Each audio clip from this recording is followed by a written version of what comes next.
and that shows that you actually were so keen on these academic events. আরও হয়তো আমরা definitely চাইবো আমাদের বাকি যারা আছেন তারা সবাই জয়েন করুন, কিন্তু উইথ ইউর পারমিশন আমার মনে হয় ইভেন্টটা আমরা শুরু করে দিই, তারপরে আস্তে আস্তে সবাই আসলে প্রোগ্রামটা নিশ্চয়ই আরও বড় হবে। তো একটা অদ্ভুত বাংলা এবং ইংরেজি মিশ্র ভাষায় কথা বললে আশা করি এখানকার অসুবিধা খুব একটা নেই, তাই না? So maybe I take that liberty of speaking in little bit of Bengali and little bit of English as well. So again, once again, good evening to all of you. আজকের যে ইভেন্টটা সেটা আমরা করেছি করোনারি অ্যাঞ্জিও সিটি স্ক্যানের উপরে। Coronary angio CT scan with my little bit of experience, একটা সময় 90 সাল চেষ্টা করা হয়েছিল, হয়তো 74 সাল নাগাদ এটাকে 1974 1975 সাল নাগাদ করোনারি অ্যাঞ্জিও সিটি নিয়ে অনেক রকমের গবেষণা হয়েছিল, কিন্তু সেটা ক্লিনিক্যালি রেলিভেন্ট করার মতন ভালো মেশিনারিজ কিছু ছিল না, যেটা 90 সালের পরে, 90-এর পরে অ্যারাউন্ড 98 97 98-এ আমরা দেখেছিলাম কিছু 4 স্লাইস 8 স্লাইস স্ক্যানার, যেগুলো সেখানে with a rotation time of around 0.5 to 0.7 gantry speed, সেখানে আমরা দেখেছিলাম করোনারি অ্যাঞ্জিওগ্রাফি সিটি স্ক্যানের একটা এফোর্ট নেওয়া হচ্ছিল, চেষ্টা করা হচ্ছিল। মেজর কারণটা যতটুকু আমার বিদ্যে বুদ্ধি সেটা হচ্ছে আমরা চেষ্টা করছি এখানে খুব একটা চঞ্চল অর্গ্যানকে ধরার। দেহের মধ্যে মনে হয় one of the most Chanchal organ হচ্ছে আমাদের হার্টটা, সারাক্ষণ ব্যস্ত সে, এবং তাকে আমরা ধরার চেষ্টা করছি যখন, তখন আমাদের সেই ক্যামেরার speed, shutter speed has to be aligned with that kind of speed of the our coronary rhythm. এখন সেই সমস্ত কিছু দেখে আলটিমেটলি যেটা দেখলাম যে মোটামুটি 2010-2012 সালের পরে এটা একটা ম্যাচিওর মোডালিটি হিসাবে হয়তো আরও বেশিভাবে প্রকাশ করেছে, বাট স্টিল এখনো পর্যন্ত রিকোয়ারমেন্টটা ভীষণভাবে আছে এবং আরও দিনে দিনে বাড়ছে। তার একটা বড় প্রমাণ, the majority of the health care equipment companies, they are investing on many new technologies and equipments, new orientations or how to do a scanning, how to do a reporting, how to frame a workstation. So they are doing a lot of things on that. তো সেটা that is also a testimonial যে আমরা এই coronary angio CT স্ক্যানের ব্যাপারে এখনো পর্যন্ত we are absolutely serious and we would like the majority of the patients যাদের at least আমরা নেগেটিভ প্রেডিক্টিভিটি দিয়ে বলতে পারি যে করোনারি অ্যাঞ্জিওতে সেরকম কিছু নেই, অন্তত তাদের একটা স্ক্রিনিংয়ের মধ্যে যাতে নিয়ে আসতে পারি, হয়তো future will be that. So আমি শিওর যে আমাদের এখানে দুজন এমিনেন্ট স্পিকার যারা রয়েছেন, ডক্টর শুভজিৎ দাস, উনি এসছেন এনএইচ থেকে, এবং ডক্টর দেবপ্রিয় মণ্ডল, মণিপাল হসপিটাল। সো উনি কার্ডিওলজিস্ট ডক্টর মণ্ডল, এবং ডক্টর দাস ওখানকার সিনিয়র রেডিওলজিস্ট। এবং খুব ইম্পর্টেন্ট হচ্ছে ডক্টর দাস, উনি স্পেশালাইজেশন ওনার হচ্ছেন cardiac imaging, on cardiac imaging, শুধুমাত্র সিটি নয়, MR is also a part of it, এবং সেখানে আরও বেশি চ্যালেঞ্জিং হয়, সেটা আমি শিওর যে আজকের ইন্টারাকশানে আরও বেশি উঠে আসবে, as because he is also interested and he does lot of pediatric cardiology imaging, which is not so easy thing, কারণ সেখানে হার্ট আরও বেশি চঞ্চল, বাচ্চারাই চঞ্চল, তাদের হার্ট তো আরও বেশি চঞ্চল হবে। So all this things put together, আমি এখানে টেকনিক্যাল কচকচি করার জন্য একদমই আসিনি, because I don't know much on that, but this platform is basically for you all, and we are so humbled, we are so honored for you all that you could come and grace this ceremony, যেখানে আমরা একটা coronary angio CT স্ক্যানের ব্যাপারে বিভিন্ন কিছু কথা বলার এবং শোনার একটা অপরচুনিটি তৈরি করছি, শুধুমাত্র এই কজন আমরা যারা এখানে আছি তাদের জন্য নয়। There is a YouTube channel, আমাদের ইউটিউব চ্যানেলের জন্য digital marketing team is also there, so the people who they are not present or they are unable to come, they can also see the entire programme in a digital channel.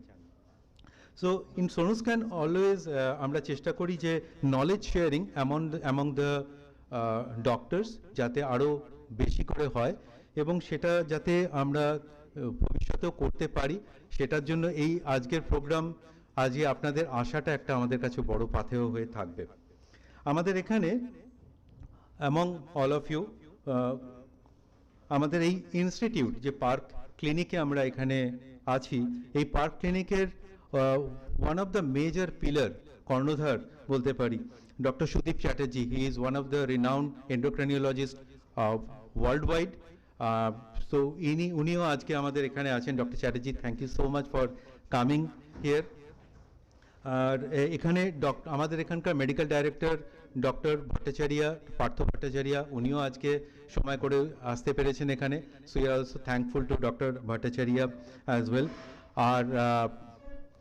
আমি of course entire team of Sonoscan থেকে ভীষণভাবে আমরা thankful to doctor Sumit Chakraborty যিনি SSKM এর doctor Sumit Chakraborty যিনি পুরো আইডিয়াটা আমাদের মাথার মধ্যে ইমপ্ল্যান্ট করেছিলেন যে যখন সমীরণ গিয়েছিল আমাদের কলিগ যে তোমরা এরকম একটা কিছু করছো না কেন আমরাও বলেছিলাম যে স্যার ডেফিনেটলি আমরা চাইবো এরকম একটা কিছু করতে আর এই যে আপনাদের response this gives us lot of strength যে আমরা ভবিষ্যতে এরকম ধরনের আরও বেশি প্রোগ্রাম যাতে করতে পারি সো উইথ দ্যাট একটু আমরা চাইবো যে before we start the programme যদি একটু ডক্টর চ্যাটার্জি যদি দুটো কথা আপনি একটুখানি কাইন্ডলি আমাদের যদি গ্রেস করার জন্য kindly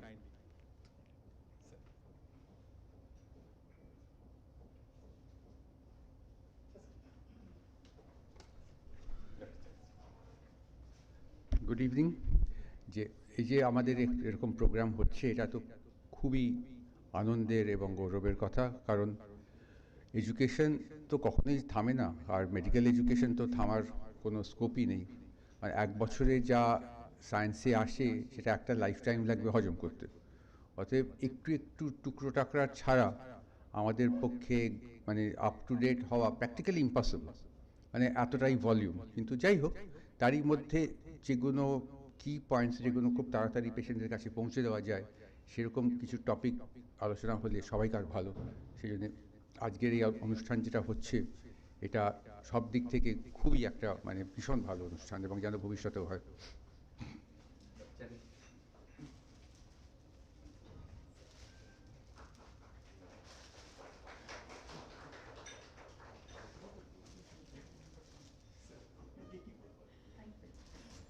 Thank you, sir. Thank you so much. May I now request Dr. Partho Bhattacharya, Medical Director, sir, so if you can come and just say us two words from your end.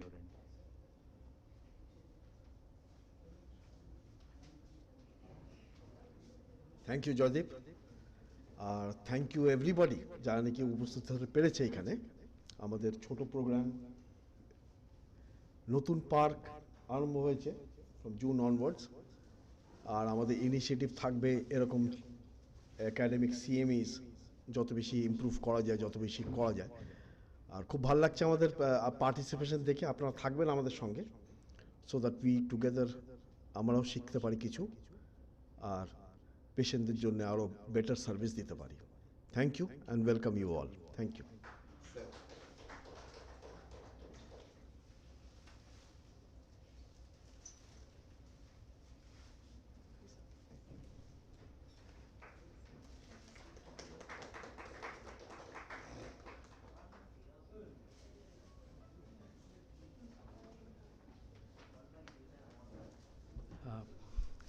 Now may I request Dr. Chakraborty? Yes, sir, please. আপনি যখন আমাদেরকে বলেছিলেন এরকম একটা programme করতে কিছু তো আপনার মাথায় ছিল প্লিজ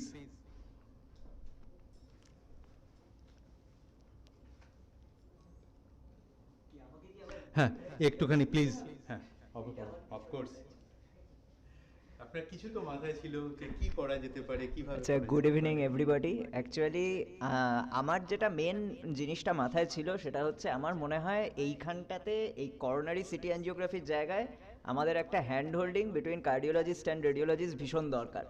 এই জিনিসটা কিভাবে মানে বেস্ট অফ বোথ ওয়ার্ল্ডস পেশেন্টের জন্য ক্রিয়েট করা যায়, এটা একটা ইন্টারঅ্যাক্টিভ সেশন হওয়াটা আমার মনে হয় শহরে খুব দরকার। সব জায়গাতে কার্ডিয়াক সিটি শুরু হয়েছে, অনেক জায়গাতেই হচ্ছে, এবং পিজিটিদেরও ওরিয়েন্ট করা দরকার। এটার জন্যই জয়দীপদাকে বলেছিলাম, সেই জন্যই আজকের অনুষ্ঠান। এইটাই, এটা সফল হোক, সবাই ভালো মতন শিখুক, এটাই চাই, আর কিছু না।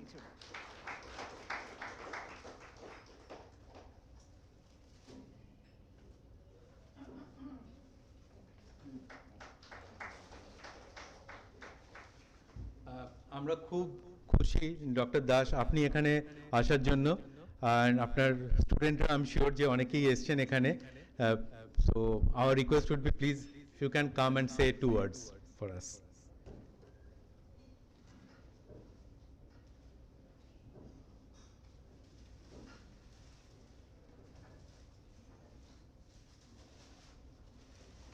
Good evening madam.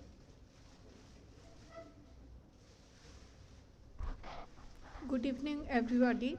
তো আমি এনআরএস থেকে এসেছি। তো আমাদের খুব recently 128 slice CT scan machine install হয়েছে, যদিও এখনও আমরা অপারেশন এখনও স্টার্ট করতে পারিনি। সুতরাং আমাদের পক্ষে, আমাদের স্টুডেন্টদের পক্ষে এটা খুবই রিলেভেন্ট। অ্যান্ড যেটা সুমিত বলল যে একটা হ্যান্ড হোল্ডিং আমাদের খুব দরকার, আমাদের পিজিটিদের শেখার দরকার, কারণ আমরাও সেভাবে এক্সপোজ নই এই মোডালিটিতে। সো ইট ইজ ভেরি মানে টাইমের দিক থেকে বা সাবজেক্টের দিক থেকে আমাদের পক্ষে খুবই মানে রিলেভেন্ট। আর I am thankful to Sonoscan and Park Clinic for arranging such a beautiful seminar. Thank you.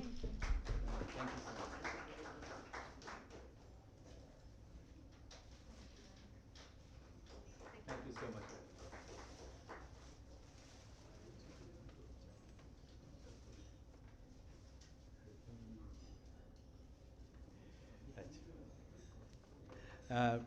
Now, may I request Dr. Das, Subhajit Das, তো আপনি শুরু করার আগে একটু যদি আপনি আসেন একবার এখানে, আপনি ওটা নিয়েই চলে আসুন, ল্যাপটপটা নিয়ে আসুন, এখানে রাখার জায়গা থাকবে তো, বাট এখানে কোথাও একটা করে নিচ্ছি আমরা এখানে। তার আগে একটুখানি আমি ডক্টর দাস এটার উপর রাখা যাবে।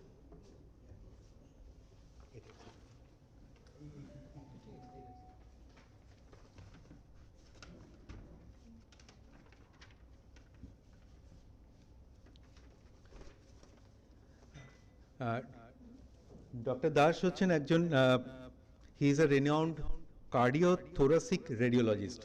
নর্মালি আমরা এই টার্মসটার জন্য খুব ইম্পর্টেন্ট টার্মস, যে একজন এত super speciality on imaging cardiothoracic radiologist. So he is a cardiothoracic radiologist in NH. এখন উনি he has completed his MD in radio diagnosis and fellowship from in cardiothoracic imaging from Narayan Rudalaya, Bangalore. Oh, that's great, Bangalore. And he's also having the European board certification on cardiac MRI. একটু আগে যেটা বলছিলাম, and his expertise includes cardiac CT, including coronary CT angiograms, other CT angiogram, pediatric cardiac CT, cardiac MR, stress CMR, vascular imaging. He is currently as a lead consultant cardiothoracic radiologist in NH R.N. Tagore Hospital. He is also the Journal Secretary for Indian Academy of Cardiac Imaging. So thank you, Dr. Dash, for accepting our invitation and being here. So from all of us, is just a small token of love.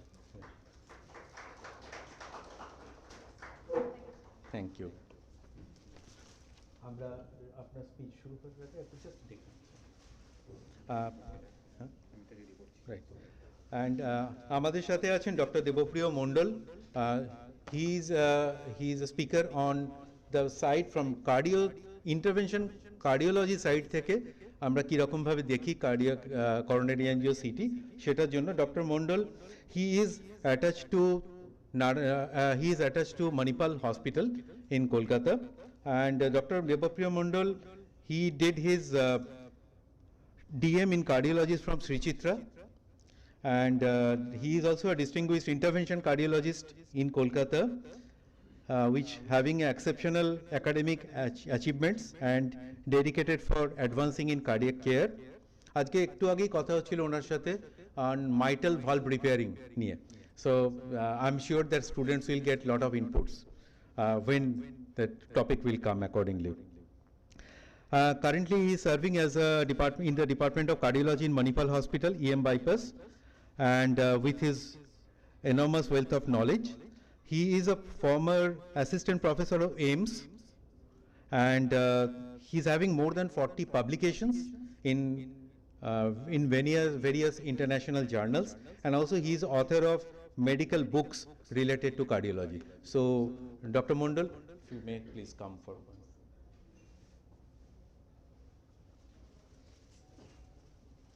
Thank you so much for coming here.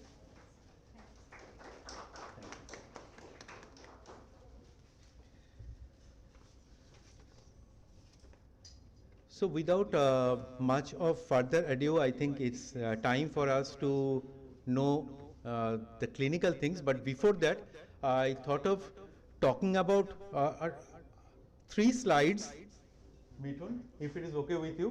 Just 3 slides on what is Sonoscan, because I'm sure that many of you know already, but still.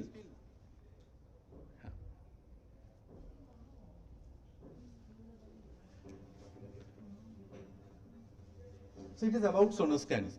So this organization started sometime in 1990s in Malda. The first center in Malda. আজকের দিনে এখানে গেলে দেখতে পাওয়া যাবে একটা 7-floor building having over 1,50,000 square feet. Total diagnostic center.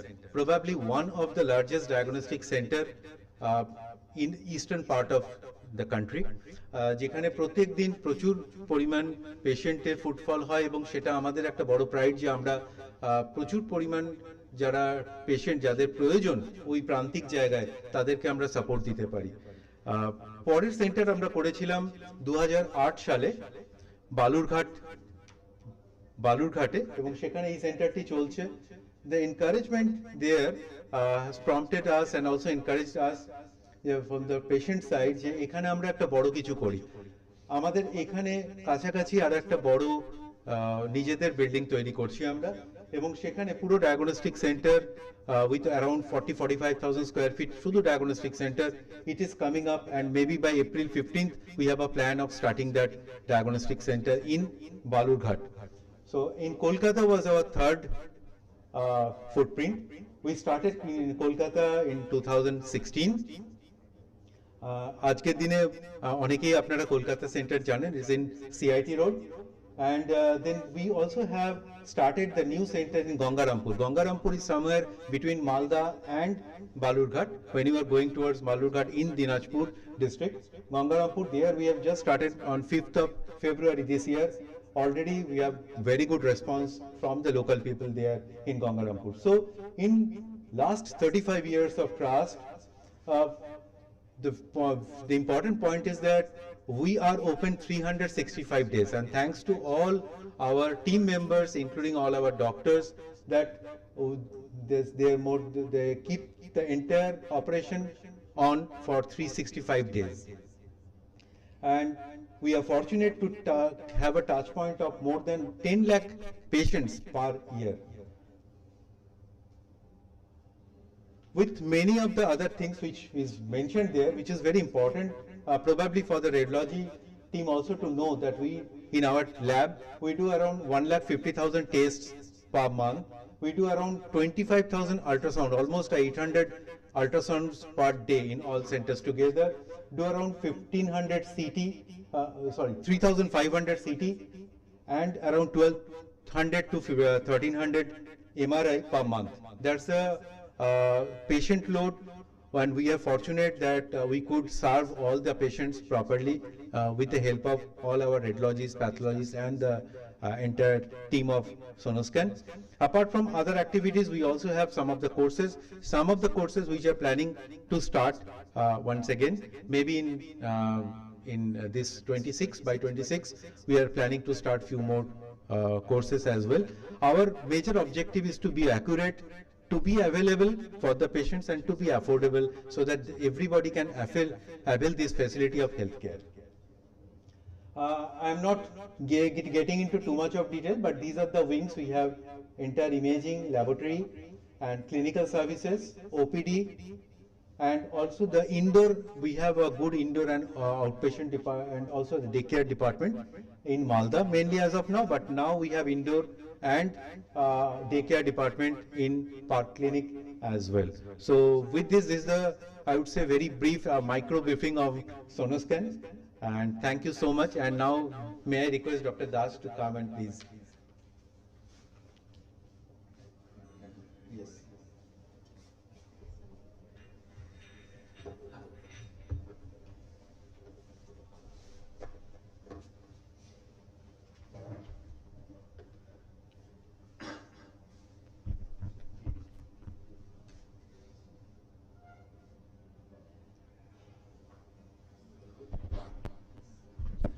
Good evening, everyone.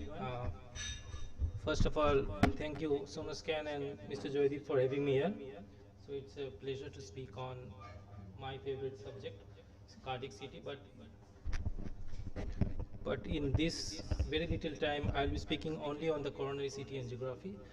So, in the last, as Mr. Joydeep was speaking, in the last 10-20 years, there has been a revolution in the cardiac CT. So there has been a revolution in the cardiac CT.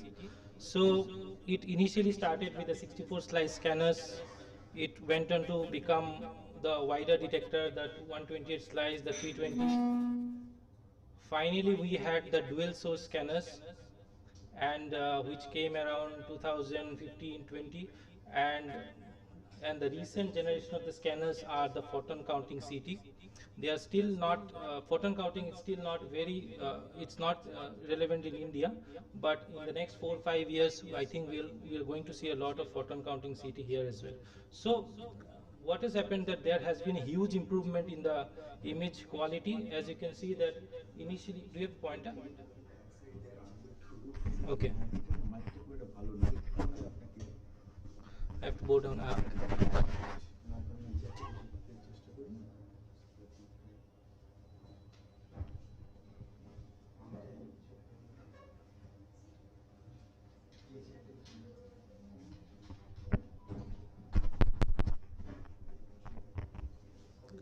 Okay, it's okay.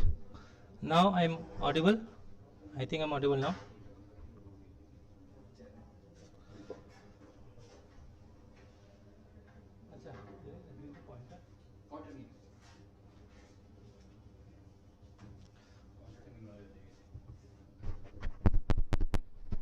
Shall I start? Shall I?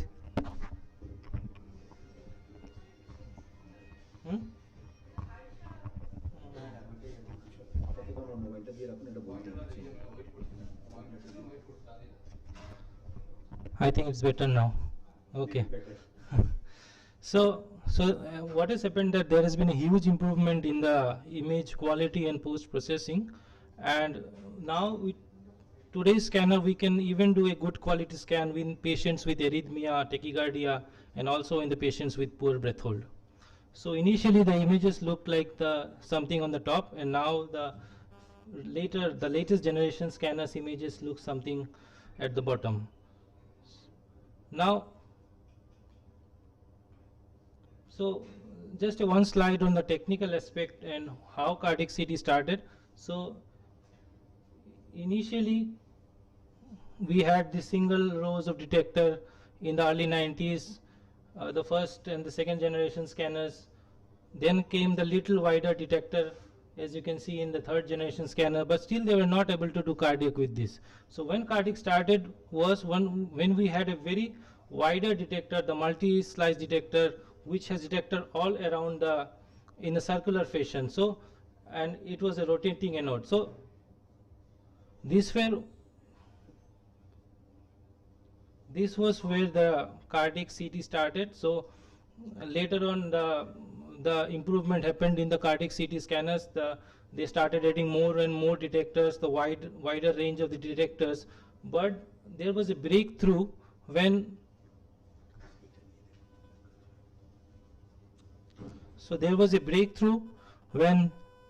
the dual source CT scanner came into the practice, thanks to Siemens. So what happens with the dual source CT scanners, that you can see there are two X-ray tubes. It's better if I have a pointer, but there are two X-ray tubes. So the temporal resolution is much higher compared to the single source detectors, and that's how you get a very good quality images even in patients with a very high heart rate in the range of 100, 120 even. Now what are the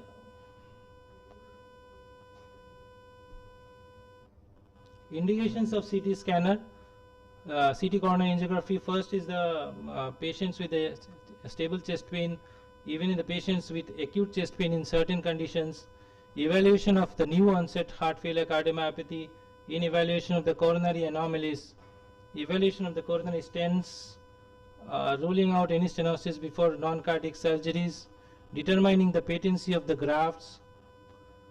And CT is also an alternative in patients where catheter angiography cannot be performed because of the high risk, sometimes clarifying unclear findings after invasive angiography, determining the presence and the extent of the atherosclerotic plaque, and also the risk stratification is in symptomatic patients. Now, how often do you use CTCA in the stable chest pain patients? So CTCA is now, according to the CTCA is now the first line investigation in the patients with a stable chest pain. This includes the patients with a low to intermediate pre-test probability of having a CAD. So when the patient goes to a cardiologist, they classify it depending upon the low risk, intermediate risk, and the high risk, depending on the Framingham's criteria. And the patients those who are the low to intermediate risk, who have a less likelihood of developing a CAD, are the best patients for a CT coronary angiography. Also, the patient who has a equivocal or doubtful stress results, and also the patient who has ongoing symptoms in spite of all the normal reports. Now, the NICE guidelines, that is the National Institute of Center of Excellence, says that CT should be the first line of investigation in the patients with stable chest pain. So, does every patient with a stable chest pain need a CT coronary angiography? So, this was answered to much extent by the Scott Hart trial, which shows that the patient randomized to CT CAG. So in those patients, those group of patients, the cardiovascular deaths and the MI reduced by 41% after 5 years. So they basically divided into two groups, one with the CTCA and one without the CTCA, and the patient subjected to CTCA had a 41% less risk of developing an myocardial infarction or cardiovascular death. So this is the pathway that is followed in, at least in my place, and also in the many established centers, the pain clinic, chest pain clinic. So when the patient has an ACS, acute coronary syndrome, so patient directly goes to the cath lab. But when it is not an ACS, but there is a stable chest pain, so you do a CTCA. So what CTCA does, that it classifies it into a stenotic and non-stenotic. So the stenotic lesions, they go for an intervention or plus minus revascularization, and the non-stenotic lesion, depending upon the extent and the type of the plaque, so they are subject to very aggressive pharmacotherapy, and this is how it improves the outcome in these patients. Now, do you need CTC in acute chest pain if you are suspecting, if the patient is suspecting cardiac type of chest pain? The patient does not end up in a CT coronary angiography, but if it is a severe acute chest pain, but we are suspecting non-cardiac origin of chest pain, like the normal ECG and the normal cardiac enzymes, again the patient with a low to intermediate likelihood of CAD, and to rule out the other causes of the acute chest pain, you might do a CT coronary or the CTCA in patients with acute chest pain. And you can see this sort of findings like aneurysm, dissection, penetrating atherosclerotic ulcers on the far right, and also pulmonary thromboembolism. So these are the things which mimics cardiac type of chest pain. But if the patient enzymes and the ECG is normal, so one has to do a CTCA. Now the CTCA in coronary anomalies, there is a wide list of coronary anomalies, but we are not discussing that in our discussion today. CT can assess both the origin and the complex course of the anomaly coronary arteries. So one case that is worth discussing is this one, where you can see that the right coronary artery, the middle one, the right coronary artery is arising from the left coronary cusp and it is getting compressed between the aorta and the pulmonary artery. So this has been described as a malignant interarterial course. So you might have heard in your textbooks. So malignant interarterial course means this patient are prone to ischemia and sudden cardiac death, and it's one of the major cause, not major, but it is one of the causes of sudden cardiac death in a young patient. So these are the anomalies that are very well picked up on CTCA, but there is a wider range of anomalies. I'm not going to discuss that in this topic. Now, assessment of the bypass grafts. I think the cardiologists are here, so they would know that no one does a invasive cath angio nowadays for assessing a bypass graft. So CT is the first line investigation modality for assessing the bypass graft. So how it helps? It helps in assessing the patency of the arterial and the venous grafts, and also the assessment of the native arteries, because maybe the bypass was done 10 years back. In 10 years, maybe new lesions have developed in the native coronary arteries. So this also is assessed with the assessment of the CABG protocol coronary angiogram. And also to see the target vessels, sometimes it helps in CABG planning, because in cath angiogram, sometimes you don't see the vessel distal to the stenosis, but in CT, as we are scanning, we can see the vessel. We are not relying on the luminogram, so we can see the actually vessels, so we can plan whether it is graftable, the target vessels are graftable or not. Sometimes it helps in CABG planning. Now in stents, I would say it is very dicey, depends on the stent types and the materials. Helpful in the larger stents, it has a good accuracy in the larger stents, but it may be unreliable in the stents in the smaller arteries, like in the stents in a PDA, stents in the obtuse marginal, it may be unreliable. Like as you can see in the left, it shows a patent stents with good opacification, but on the other two images you can see that the stents in stent, there is a significant in-stent restenosis, there is no opacification within the stent, and these are very well picked up by the coronary angiography, provided the stents are in the larger vessel diameter.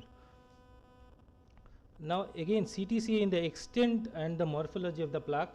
So this is one of the most important thing that is discussed in CT coronary angiography, because no other investigation does that except you are going for far invasive OCT or IVUS.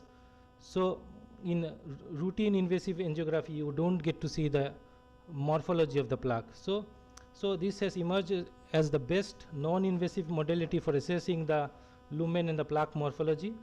The adverse event exponentially rises in the high-risk plaque. And what are the high-risk plaque? So the high-risk plaques are the one which has there are 3 or 4 features. If we see in those patients, we say that it is a high-risk plaque. So one of them is the low attenuation plaque, the spotty calcification, the napkin ring sign, the positive remodeling, and the pericoronary fat inflammation. So first image you can see that, so we measure the density HU at the region of the plaque. If it is less than 30 HU, we call it as a high risk low attenuation plaque, means it is a lipid core plaque. So it is very unstable. Second is you can see this one is the positive remodeling. So positive remodeling means the plaque has grown outside and not towards the inside. It is not causing significant luminal stenosis, but the plaque, majority of the soft plaque has grown towards the outer lumen. So these are non-stenotic lesions, but these are again a very high risk plaque, and they tend to rupture somewhere down the course of the disease. Now this is again spotty calcification. You can see no pointer. Okay. So in the first image you can see some dots of calcium in the coronary arteries. So these are not the chunks of calcium, these are very small dots of calcium. So this signifies the tip of the iceberg. So these are the high risk plaque. So we tell them that they are the high risk plaque because they signify a much larger disease process.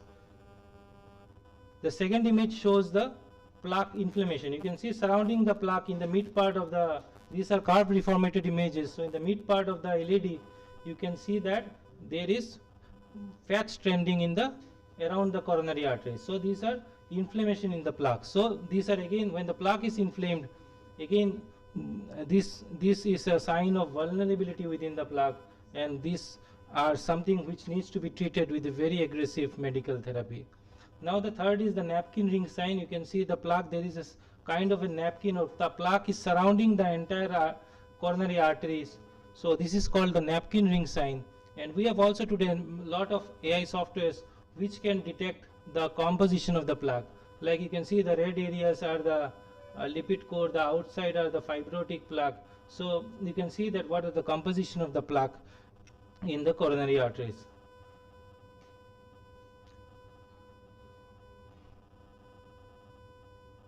Now sometimes the cardiologists do send us the patient after doing an invasive cath angiography. So these are the areas where in the left main is usually very doubtful sometimes in cath. So in doubtful left main disease, the osteostenosis, the completely occluded side branch, to assess the length and extent of the disease and also to see the target vessels, you might have to do a CT/CA even after doing an coronary angiography.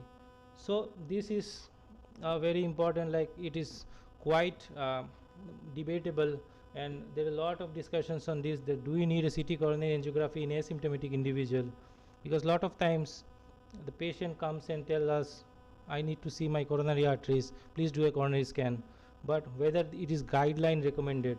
So CTC in low risk non-diabetic without any risk factor is not recommended. There is no guideline to suggest that, but still if someone is doing it, it's a matter of choice. So there is a lot of patients like who are like the job profile, the anxious patients saying that I have to stay all night in the office, there's a lot of pressure. So this sort of patients usually come and say, do a CTCA for me, but it is not guideline recommended as such. But still in asymptomatic patients, if the patient has the history of risk factors, like the multiple risk factors, smoking, hypertension, dyslipidemia, the patient had a history of stroke or congenital heart disease, so these are the patient which needs a CTCA. So this is the comparison between the CTC and the CAG, and this has been derived from the data from the last 2022 to 2024, which says that the negative predictive value, as you can see, is very high in CTCA. So if we say that you don't have a disease, means 99% chance is that you don't have a disease. So the positive predictive value, as you can see here, it has increased a lot just because our scanners have become better and better and better. So initially it was in the 60%, 65%, now it is ranging up to 90, 95%. Some areas, as you can see in the graph, like the patients with a very high calcium, more than 400, the patient with the stents, so they might have a lesser predictive value, but in all other patients, in all other circumstances, the positive predictive value is as close to 90%. Now, what the future has for CT coronary angiogram, it is definitely the CT FFR. So FFR is the fractional flow reserve. So suppose you have a stenotic lesion, so it only tells you about the anatomical stenosis, like 70%, 80%. But with the FFR, you can say whether actually it is causing any hemodynamic stenosis, like you see in the Dopplers. So FFR gives you certain values. If it is more than 8, more than 0.8, no additional testing is required. If it is less than 0.75, it means there is a hemodynamic compromise in the stenosis and the patient needs a revascularization. Like in these two images, you can see the top one, there is a stenotic lesion, but the FFR is significantly reduced beyond. It is 0.69, means it is a hemodynamically significant lesion, and the patient would benefit from a revascularization. The one that is down, you can see that again the significant stenotic lesion, but the FFR is not that low, so it means that though there is stenosis, but there is not much hemodynamic compromise. Now I feel that there are many radiologists in this forum, so just like we have rats for everything, light rats, spy rats, bi rats, so we have a cat rats also. So this is the coronary artery data reporting system. So CAD-RATS again has three components. First is the anatomical stenosis. As you can see, we classify into CAD-RATS 1, 2, 0, 1, 2, 3, 4, 5. So that depends upon the amount of the stenosis. Anything less than 25% is CAD-RATS 1, anything less than 50% is CAD-RATS 2, anything 50 to 70 is CAD-RATS 3, then CAD-RATS 4, and finally CAD-RATS 5 is total occlusion. So this is the anatomical stenosis classification of CAD-RATS. So this is the first component of CAD-RATS. The second component is the modifier of the CAD-RATS. So now we are discussing the CAD-RATS 2.0. So this is the latest CAD-RATS that all the radiologists or the cardiac radiologists use.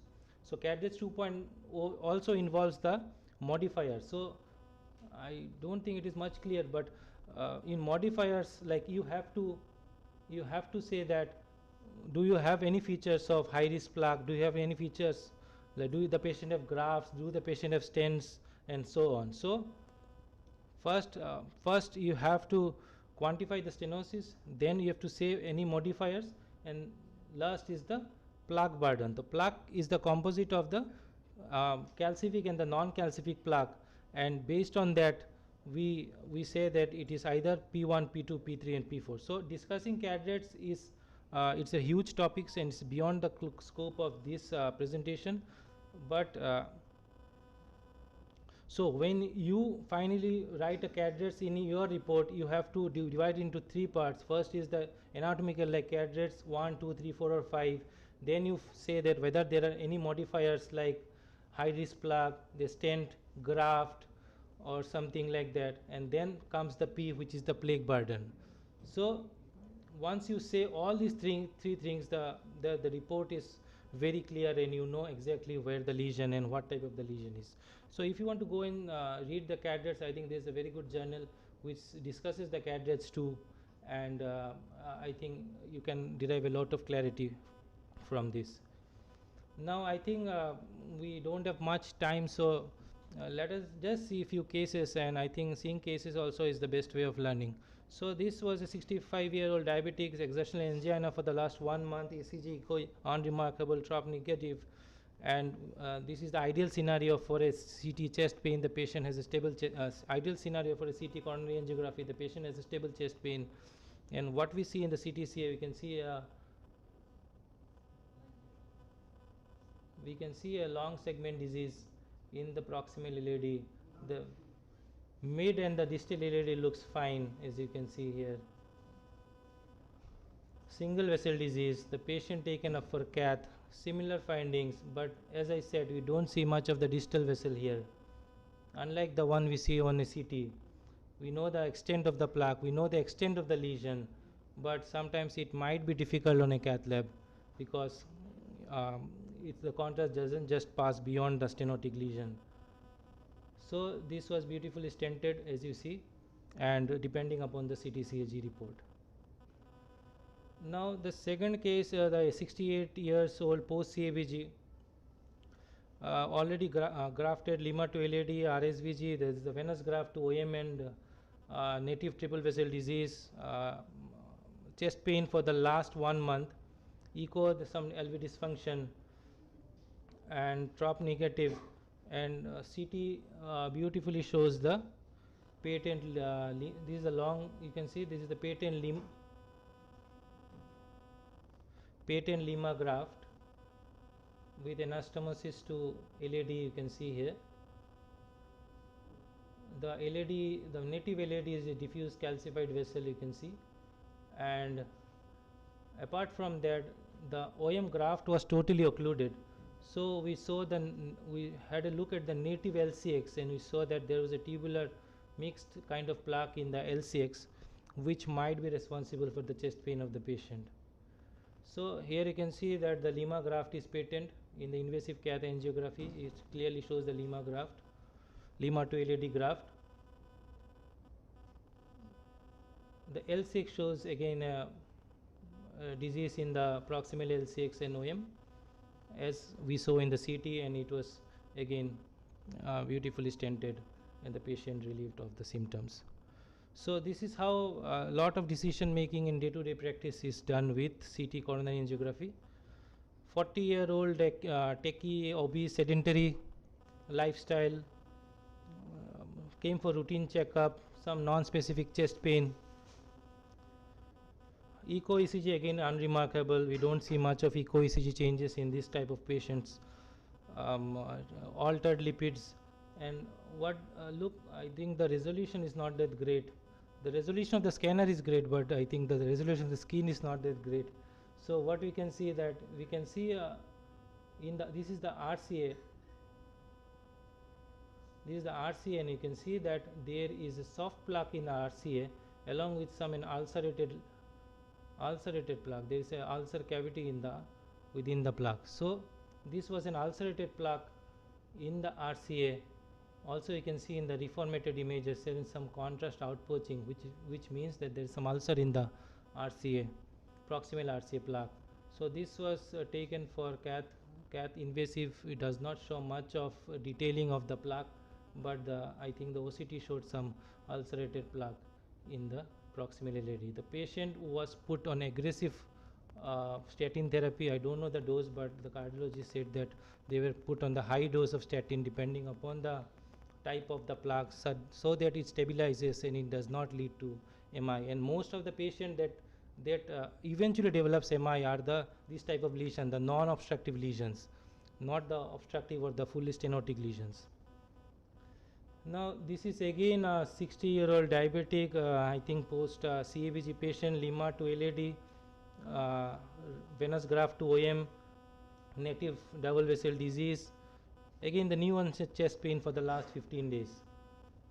ECG old anterior wall MI. The Lima graft was already the TROP T was I think positive in this patient. So what we see in this patient is quite interesting. We see that the RCA during the grafting, the RCA was not diseased, but when the patient later came for in this setting, the RCA was diffusely diseased with lot of calcium, soft plaque, kind of CTO they tend to call it in the invasive cath. The LAD showed some moderate stenosis, maybe 50 to 60% proximal LAD stenosis, but the neck angiogram also showed a proximal left subclavian artery stenosis. So the patient has chest pain. We have an RCA, CTO in the RCA, the complete occlusion in the RCA. We have a moderate stenosis in LAD along with the subclavian stenosis. Now we don't know what is causing chest pain for the patient. It might be from the RCA, it might also be from the left-sided system. Now what to do in this patient? The patient was put for cath, posted for cath. The cath shows the similar findings. The proximal left subclavian artery stenosis. I'm almost at the end of my presentation.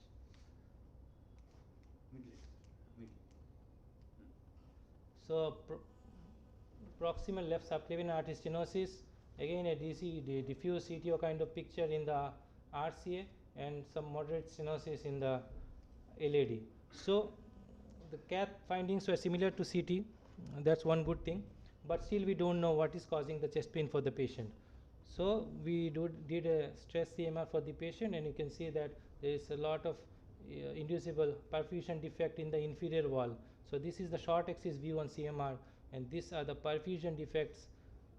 Inducible perfusion defect in the RCA territory means that all the patient symptoms are due to RCA territory CTO in this patient. So the patient was tried for stent revascularization in the RCA, and all the left subclavian and the LAD was left intact, as this was not causing the symptoms for the patient. So these are the multimodality approach we have sometimes, along with the I think I'm grateful to all the cardiologists also in my hospital who give lot of feedback for all these type of patients, and that's how the learning grows.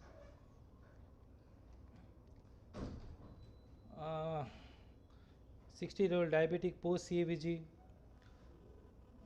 This was a last week case. Lima again a lot of grafts, Lima to LAD, RSVG to PDA, OM1 and OM2. This is the reformatted images. You can see that this is the patent RSVG graft to PDA. These are the two other grafts to the OM1 and OM2, and you can see this in one of the graft. You can see that there is a severe stenosis. So this might be the reason for the chest pain of the patient. So the next day the patient was posted for cath. This was selective graft angiogram. You can see the graft is totally occluded. Again, as I said, you don't see much of the distal graft here, but here you can see that the distal graft is totally fine. So you can actually plan what you want to do in this patient, how much disease you have, what extent of the disease you have from the CT, and I think it helps a lot of time in planning the patient. So after doing selective graft angiogram, the patient was stented in the RSVG2 OM graft. The patient symptoms finally relieved of the symptoms. So I think this is a good combination of how the CT and the cath labs works in our hospital. So just I think 5 minutes. So okay, so this was another interesting case. So this patient, 50-year-old with a past history of TIA, also the chest pain, so left main LAD disease, also right CCA complete occlusion. The patient went for posted for CABG. The DSA was done, the neuro DSA was done, which showed the right CCA occlusion, but there are a lot of collaterals, so there was no intervention done for this patient in terms of brain CCA occlusion. But the patient was posted for CABG. The CABG went well. The patient went home only to come back after 6 months with a new onset chest pain, not relieved by 3 to 4 sorbitates per day. So the patient also had elevated CRP and ESR at this time in the presentation in the hospital. So what has happened in the duration of the 6 months? Why did these symptoms recur and even become worse? So this was the initial angiogram, the left main LAD disease. Initial neck angiogram shows the right brachiocephalic stump, the completely occluded right carotid arteries. Based on this, grafting was done, and this was the 6 months later recent CT coronary angiography. Maybe spotter for the radiology students. So what do you see in this patient? You see a lot of inflammatory soft tissue thickening around the aorta. We don't see this much of inflammation around the aorta. So a lot of inflammatory soft tissue thickening around the aorta, which is involving the left main and the L6 also, the proximal LAD also. And in addition to that, there is a new disease also. The ostium is also involved by the inflammatory soft tissue. And if you compare the neck angiogram from this one to 6 months later, the CT angiogram, you can see that the right CCA is not out, brachiocephalic or CCA is not out occluded, but also the disease has spread to the left proximal CCAs also. So this was an ongoing inflammation, and despite all this, the patient finally had to come because we did not evaluate much in the initial phase. So this was a case of periaortitis or aortitis of the large vessel vasculitis with involvement of the coronary arteries. Normally we see IgG4 related diseases or Takayasu arteritis having this kind of spectrum. The patient was put on steroids and methotrexate, and 6 months later the PET-CT shows there is a gross resolution of the inflammation. There is no much uptake in the aortic wall. The patient was relieved of the symptoms, and there was resolution of the disease in and around the aorta and the coronary arteries. Now I think just okay. So 65-year-old, no comorbidities, chest pain for a long time. The ECG shows non-specific STT changes. Echo shows LVH. Based on that, cath angio was done. So what do you see in the cath angio? We see that the left, we don't see any contrast in the left main on the left-sided angiogram, but on the right-sided angiogram you can see that hyperdominant RCA, and there was some collaterals which was filling the left-sided system, but the left side of system was very small, maybe type 1 or something. So the cardiologist had the doubt that whether it was a left main critical disease, ostial, or it was something else. So they did a CTCA. This is again the cath angiogram, which shows a lot of collaterals between the right and the left. So they did a CTCA, where in CTCA you can see that the right, as it is the finding, the right is a very big right coronary system, but you don't see any left main. The left main artery is only not there, so it is an absent left main. It is a physiologically single coronary artery. It's an absent left main, and all the left-sided coronaries are filled from the right-sided coronaries. So we get a more anatomical clarity depending on this, on the CTCA, and we come to the conclusion that it is not a left main disease, rather it is a absent atretic left main and with a hypoplastic left arteries. So I think I'm going to end up now. Yeah. Yes, can you discuss this alpha problem? It's a good thing to differentiate left main atresia versus alpha. It's a good thing to discuss. How will they differentiate whether it's alpha or not? Alcapa is anomalous coronary pulmonary artery. So when we see the origin, it is arising from the. Just show that. Okay. This last case. Yeah, last case. So the point is, when I see this kind of angiogram and I don't see a left system, Yeah. so I have two differences. Alcapa. Yeah. One is either the first one or the second one. Yeah. So now, as radiology, will be more looking. Yes, because we can see the pulmonary artery at the same time. Yes. We don't have to do a selective angio. Classification won't be there. Yeah. So yeah. So this was a very interesting case. So I think there has been a vast improvement in the scanners and reporting protocol. Make sure you learn the cadets too. It's very important. It should go in every report. The CTCA should be the first line of investigation for stable chest pain, also in the asymptomatic high risk patients. It is now a gatekeeper for cath lab. No one does much of diagnostic angiogram in cath. Rather, you can select your patients from the radiology CTCA and determine which patients needs more invasive, which patients needs intervention, and not randomly doing intervention or in all the patients. It's an important and the strongest predictor of adverse cardiovascular event, depending upon the type of the plaque, the morphology of the plaque you have. And though Mr. Joydeep was saying, like 20 years back, it was CT coronary angiography was a puzzle, but now it is not a puzzle; it's a gift. Thank you very much. If there are any questions which maybe Dr. Das can take, few questions on this. Any one of you?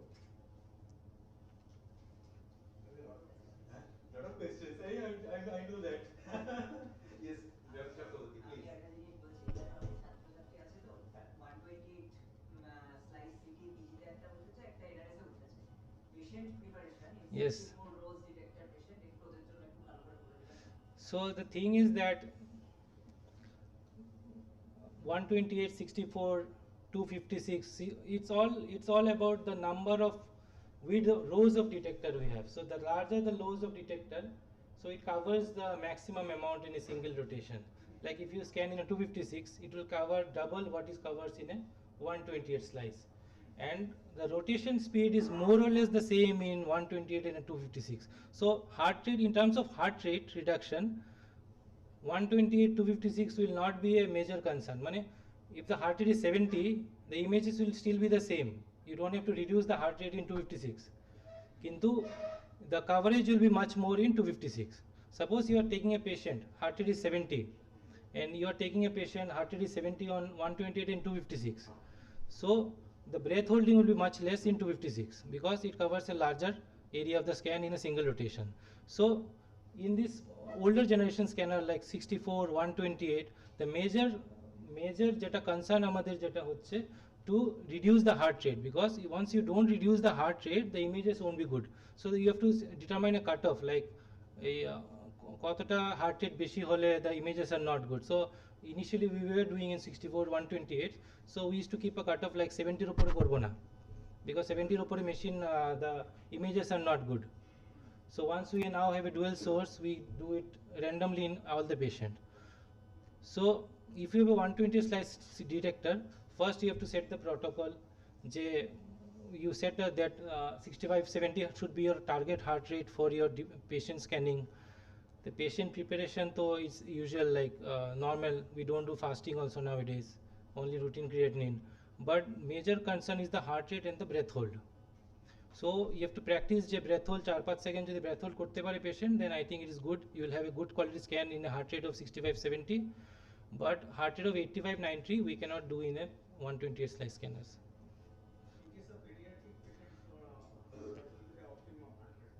Pediatric, the coronary is the last thing we see. So pediatric is more about the congenital heart disease.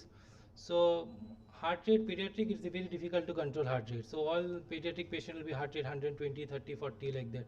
But we don't want to see all this detailing of the coronary arteries.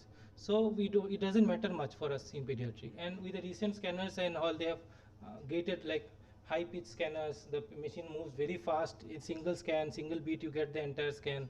So we do that for a pediatric patient. But heart rate reduction we don't do for pediatric patient.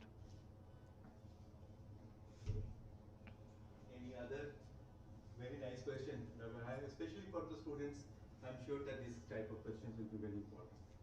And any other questions for Dr. Dash? Otherwise, during the interactions, of course, you can ask the questions.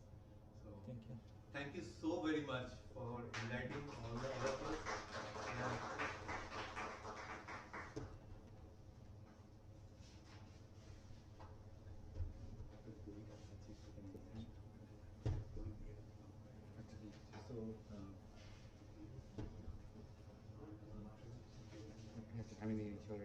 Especially যেখানে আমরা দেখলাম যে প্রায় the case presentation, that was a big range from 50 years to 70 years, and it was a fantastic correlation between a coronary angio CT, cath lab as well as PET CT.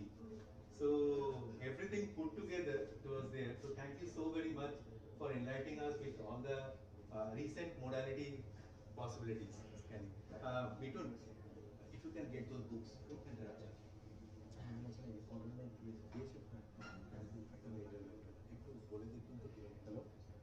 শোনা যাচ্ছে কলার মাইকটা একটু check করে নেবে কলার মাইকটা কাজ করছে hello audible at the back clearly fine.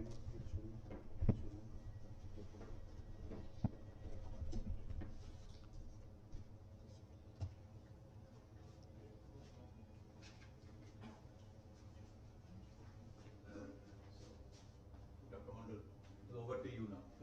Officially. Please, thank you so much. So thank you very much, Sonoscan, for inviting me over. It's a beautiful audience, respected senior faculties, my colleagues, dear friends, and all of us here. Slightly higher voice needed.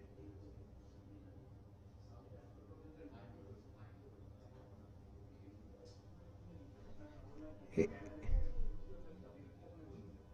Is this better? Much better. Fine.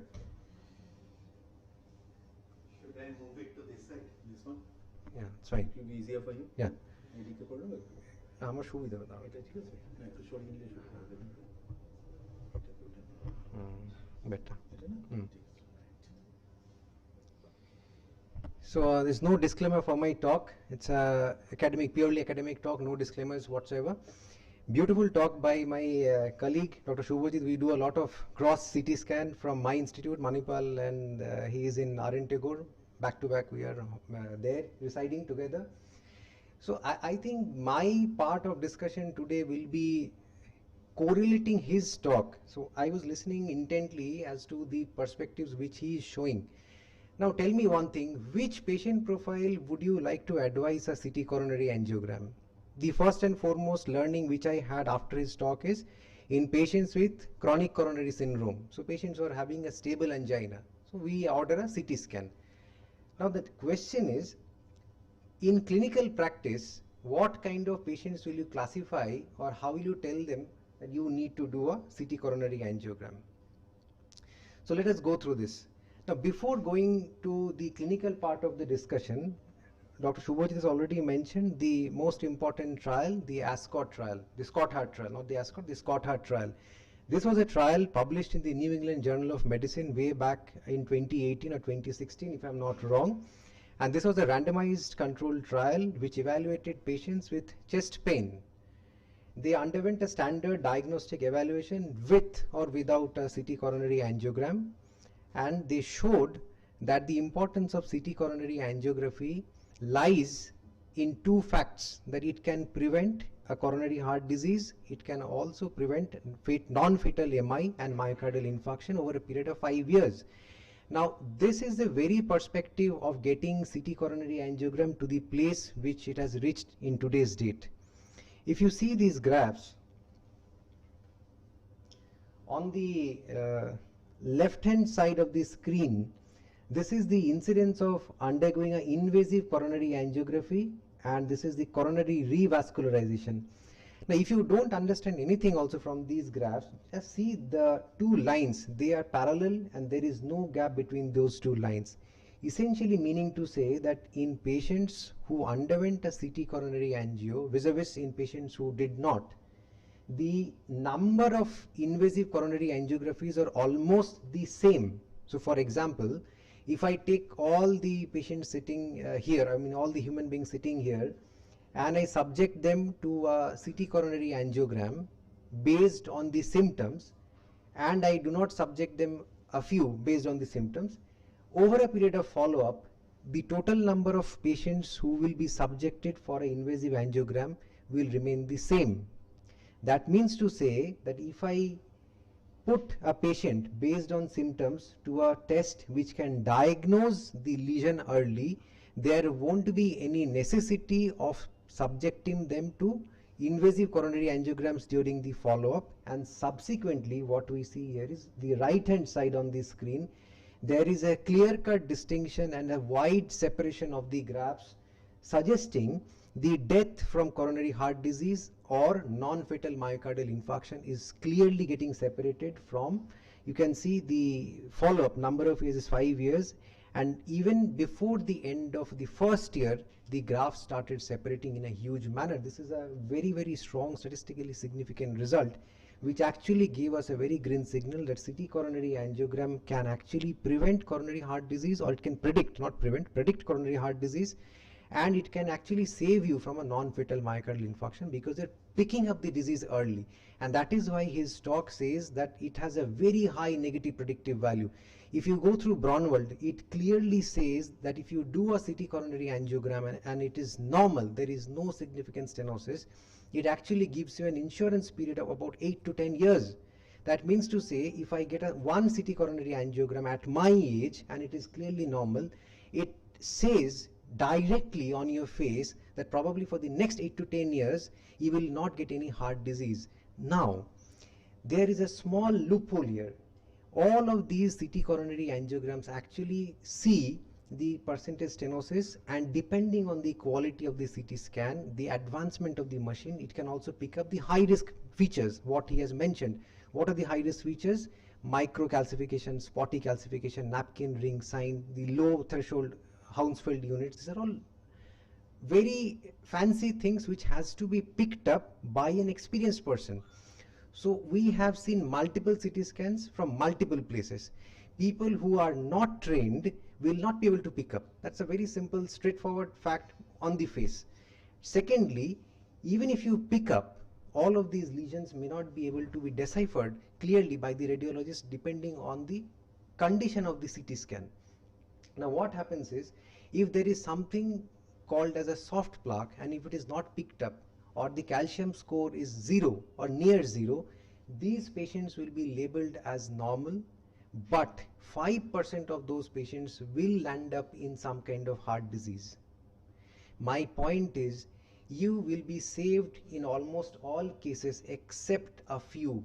Therefore, the whole dictum of indicating a coronary calcium score or a CT coronary angiogram being normal is defeated if the patient has a plaque characteristics which are not calcium related. So in scientific terms, a soft plaque, a lipid rich plaque, a plaque which has characteristics of a high lipid content, if it is not picked up, the entire CT scan will be labeled as normal.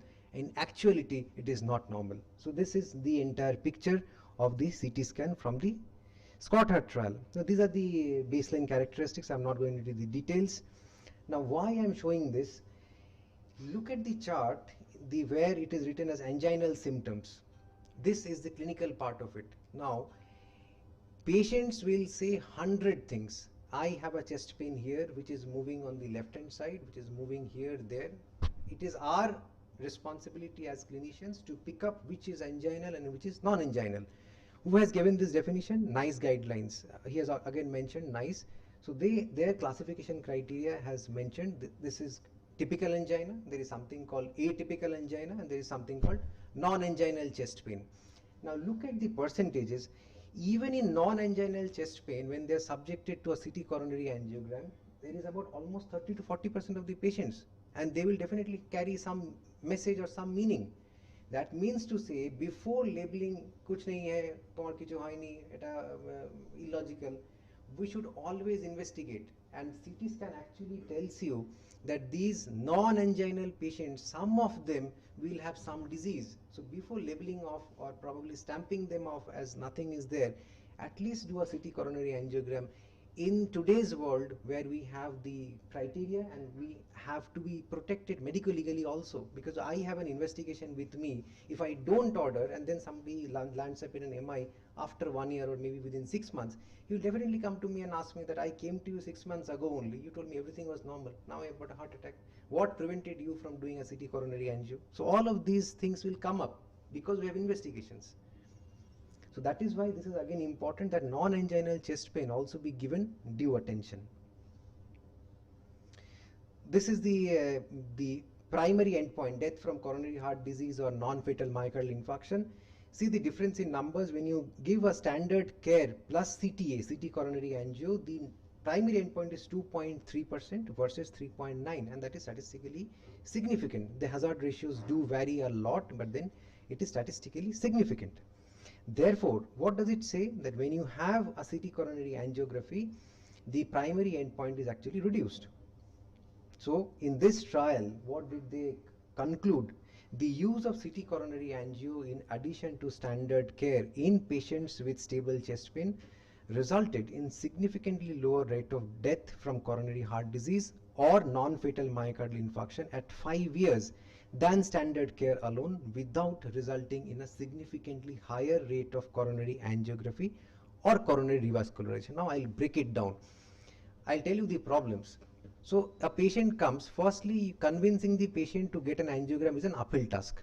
Unless and until you are practicing at a medical college or probably a good corporate setup where patients are already in tune that okay fine, I have come to the doctor, a cardiologist, he will advise me a CT angio or an angio. It is very difficult to convince because they always think that doing an angiogram is an invasive nature, however way you do it. So CT coronary angiogram actually helps us in defeating that problem. Now the second problem comes in. The patient will ask you, what if there is a lesion in the CT coronary angiogram? What am I supposed to do? So then as clinicians, we'll have to tell them that, see, if CT coronary angiogram is telling you something, then we'll have to recheck with a conventional coronary angiogram and then proceed for the definitive thing, which is angioplasty or bypass or whatever it is. So patients will ask you, if 2 injections are required, why shall I not go for one single test?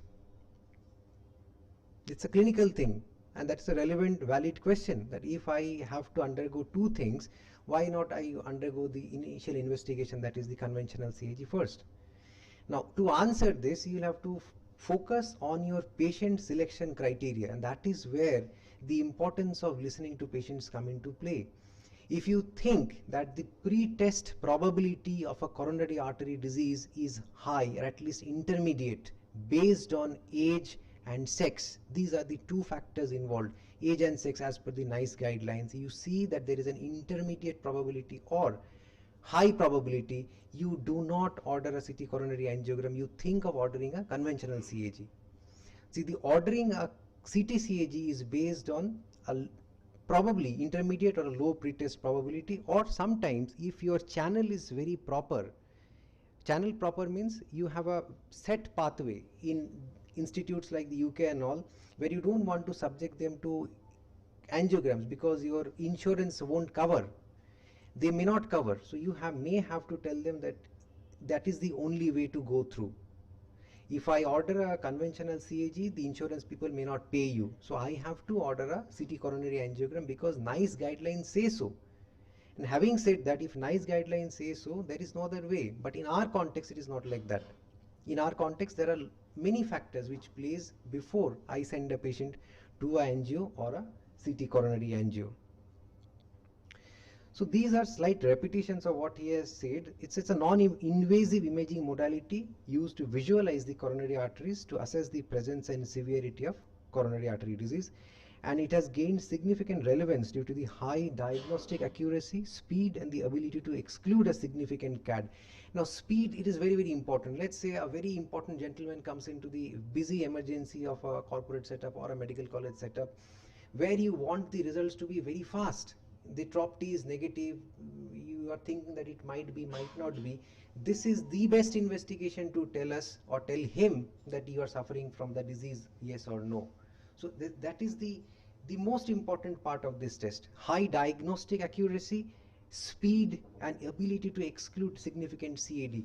And the important part is it does not only excludes the coronary artery disease, it also excludes three other things which is already mentioned. It excludes aortic dissection, penetrating atherosclerotic ulcers. So these are acute aortic syndromes and pulmonary embolism. So one test, one bullet actually kills 3 people. So in an emergency ED setup, a patient comes who is able to pay, who has no other problems, you definitely subject them to the CT coronary angio. Your pathway is clear, which patient goes to cath, which patient goes home. Very, very simple thing. You can actually cut down on the number of patients, which has multiple times mentioned that if you create a pathway that so many patients will go to the cath lab, so unnecessary angiograms, unnecessary invasive angiograms can be well defeated.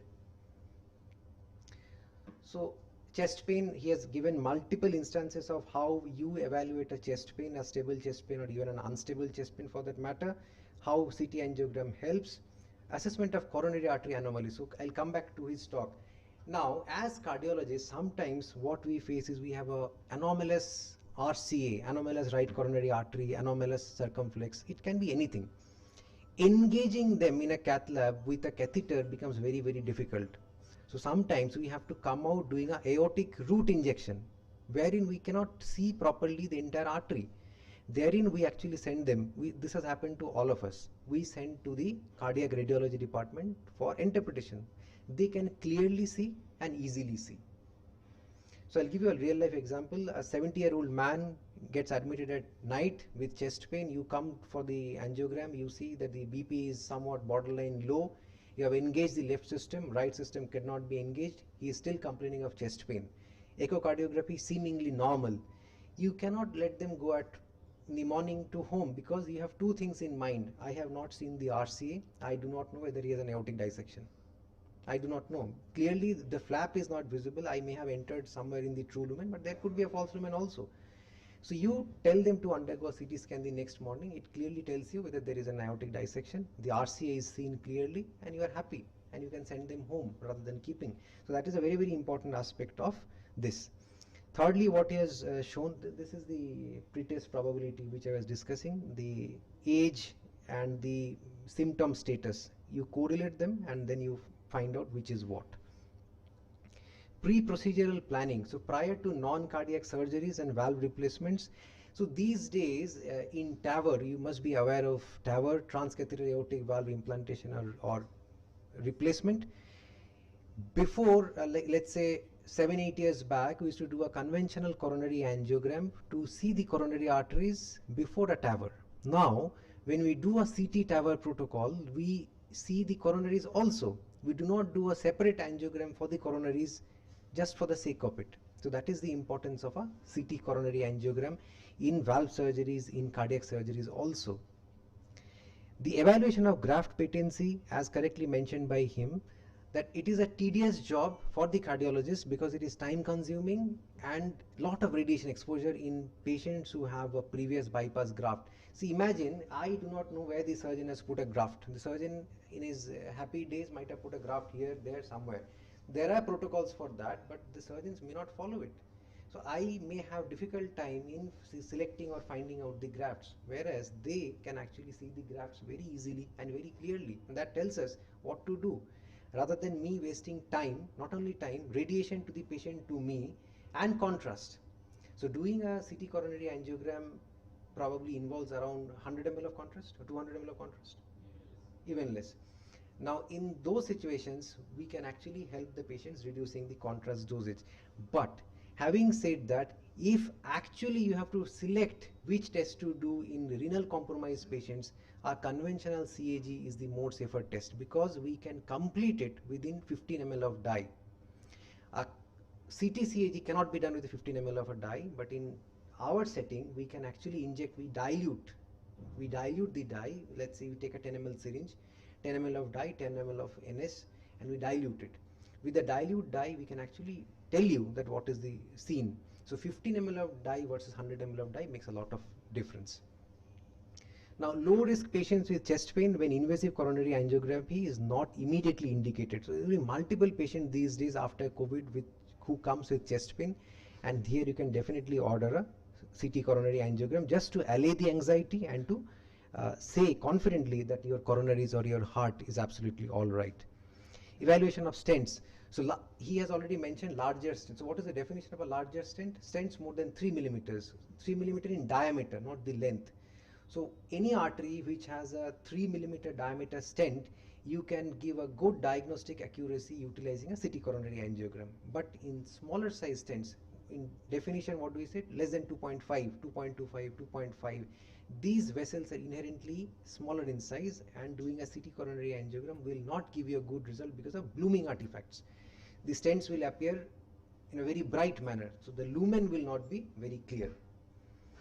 To rule out pulmonary embolism, rule out aortic dissection, these are also areas which can take you to help you in detecting other things. Accuracy of CT coronary angiogram, it is one of the most accurate tests to rule out a disease. So in ruling out a disease, this is one of the most accurate and highest negative predictive value. So these are images taken from net only. He has already shown multiple images. Just wanted to show you that how these arteries look like, and you can see. But Dr. Shubhajit, I'd be very happy if you had told which images to see. Like as residents in Chitra, I remember during the morning meets I had to search for which images I have to look. So MPR, there will be some 40 images the radiologist will give you when you see PACS. So out of those 40 images, if you have to show them as a cardiologist, you have to learn how to move that cursor, how to take that view, and which images to select. Correct? So that has to be learned for the radiologist as far as for the cardiologist, that which images to see. MPR I will see, curved reconstruction I will see, SIR like in MRI. So those things has to be learned, and how to see them in PACS. There will be multiple rotations, angles, that has to be learned. That is very, very important. Calcified plaques, why it is important for us? See, the seemingly normal angiogram here, normal means no calcium actually seen in this part, but if you do a CT coronary angiogram, lot of calcification, and these calcifications are actually 360 degree. They are encircling the vessel. If you try to do a normal conventional angioplasty without utilizing special gadgets, you will definitely have a very difficult time. Your stents will not go. Even if they go, they won't expand. And once you have put in a stent, it is like you have put your leg on inside the fire. You do not know what to do next. So before jumping on into these fire things, you have to see what is there. Conventionally, we do not do a CT coronary angiogram, but even if you have done for some other reason, this helps you a lot in planning. And multiple times he have mentioned that sometimes we do not see vessels. So let's say, for example, this artery is cut off here. Okay, you do not see the mid-distal LAD. So that's a CTO, which was mentioning chronic total occlusion, and you do not know what is there beyond. So if I was the operator, I would definitely send to him to know three things.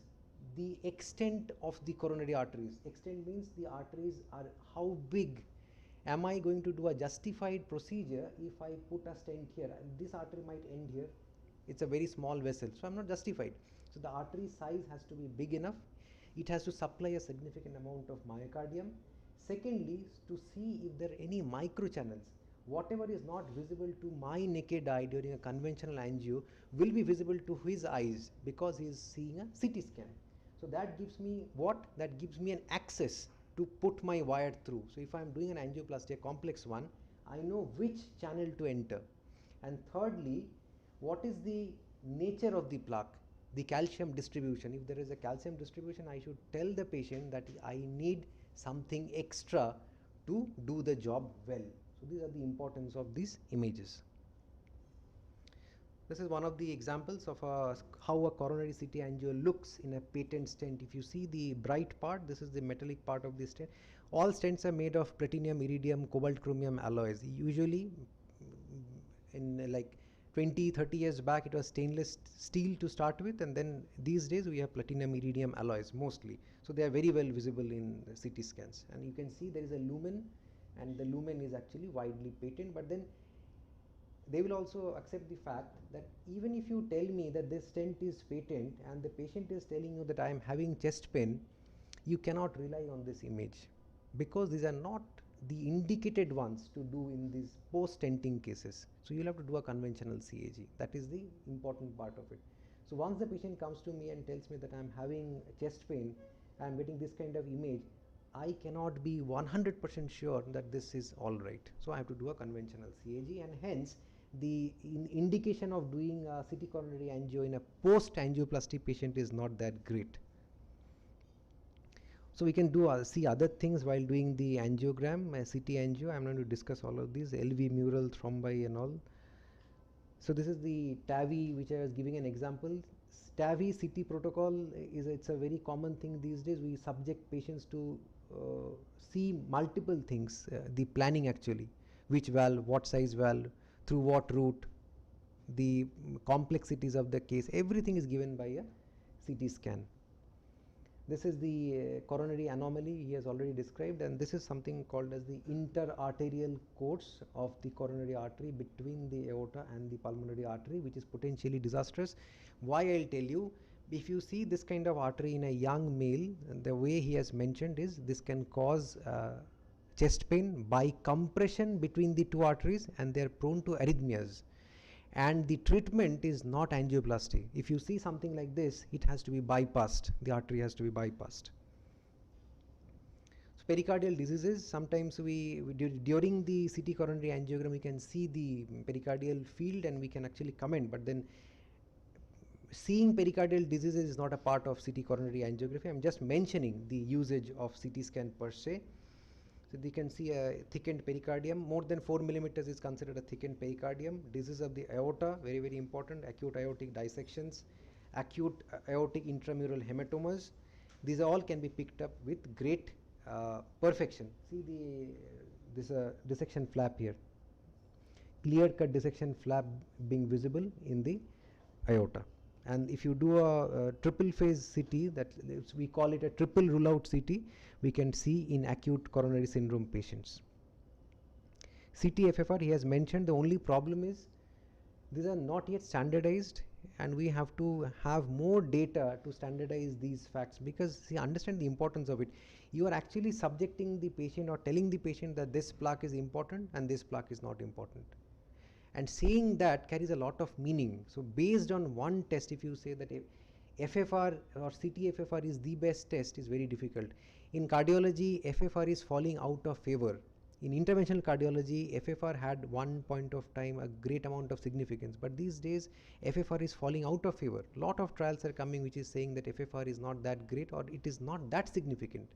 So now CT FFR, we will have to wait and watch how it is influencing the decision making. So differences between CAG and MDC, I'll just give you a small example. How we used to remember that doing a coronary angiogram involves a less amount of radiation. Doing a CT coronary angiogram involves a higher radiation. Let's say 400 X-rays, if I'm not wrong. One CT coronary angio is 400 X-rays, right? Much lower radiation. Okay, so the standard teaching was in our days, if you do a conventional CAG, the radiation is low. If you do a CT coronary angiogram, the radiation is much high, to the tune of around 400 or 300 X-rays. So now the most important part is control of the heart rate. And heart rate, as I mention always, that this is the most important factor in life also. And why I say this is because heart rate, if we see the longest living animals like the tortoise or the blue whales, their heart rate is around 15 to 20, and that is why they are the longest living animals. So as long as your heart rate is keeping in a lower range, you are going to live longer as compared to a person whose heart rate is 100. It's a very strong concept, but then this is how it is. Now the importance is, if you have a higher heart rate, your heart is beating faster, and it is difficult for the colleague to pick up or have a good scan. So depending on the slicing, that is what he was discussing, we have to reduce the heart rate, give beta blockers, IV beta blockers. Do not be scared. You can have a cardiologist standby, you can give IV metoprolol to reduce heart rate. Make a standard practice of giving beta blockers like bisoprolol or ivabradine at least for 3 to 4 days if you see the baseline heart rate is high. And even after doing all of these, the patients will have anxiety, so you can definitely ask them to take anti-anxiety medications like lorazepam or anxiolytic like alprazolam the last night, so that the heart rate remains low. Even after all of these, if it is very high, then you'll have to postpone or reschedule for a conventional CAG. So these are the guideline recommendations. Intermediate pretest probability is appropriate. So these comes from the NICE guidelines. Even if there is an intermediate pretest probability, it is an appropriate investigation. That is the most appropriate in all patients. So intermediate pretest probability means I think it can be there is the strongest indication of doing a CT-CAG. When I think it must be there, do not order a CT-CAG. Because if you order a CT-CAG and your system is not well primed, the patient will come back to you saying that, doctor, I would have done a direct test rather than doing 2 tests. That is how it is in our practice. So advantages: non-invasive nature, high diagnostic accuracy, negative predictive value, clear anatomic visualization, and functional insights through the FFR CT gives you a functional significance also. Limitations: contrast related risks, artifacts, motion artifacts will be there due to arrhythmias, calcification. So many patients, please remember, do not advise CT coronary angiogram for a 65-year-old gentleman. They will definitely have high calcium scores and they will not reveal anything.